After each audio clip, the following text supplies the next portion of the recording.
কবি সুনীল গঙ্গোপাধ্যায়ের লেখা পাহাড় চূড়া।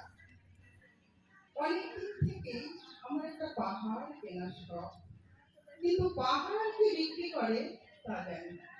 যদি তার দেখা পেতাম, দামের জন্য আটকাতো না। আমার নিজস্ব একটা নদী আছে, সেটাই দিয়ে দিতাম পাহাড়টার বদলে।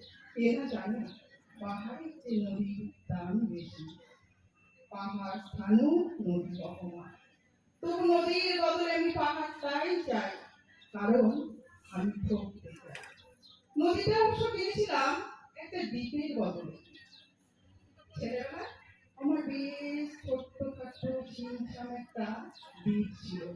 সেখানে অসংখ্য প্রজাপতি। শৈশবে দ্বীপটি ছিল আমার বড়ই প্রিয়। আমার যৌবনে দ্বীপটি আমার কাছে মাপে ছোট লাগলো।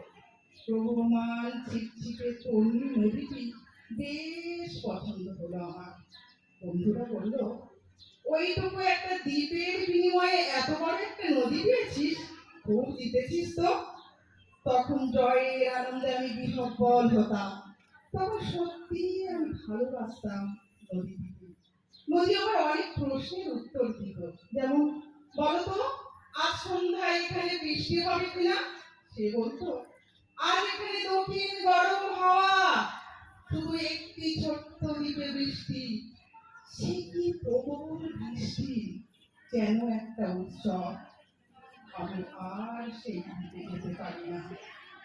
সে জানতো, সবাই জানে, শৈশবে আর ফেরা যায় না।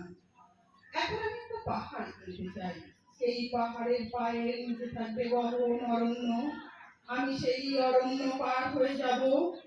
তারপর শুধু রুক্ষ কঠিন পাহাড়, একেবারে চূড়ায় মাথার খুব কাছে আকাশ, নিচে বিপুলা পৃথিবী, চরাচরে তীব্র নির্জনতা।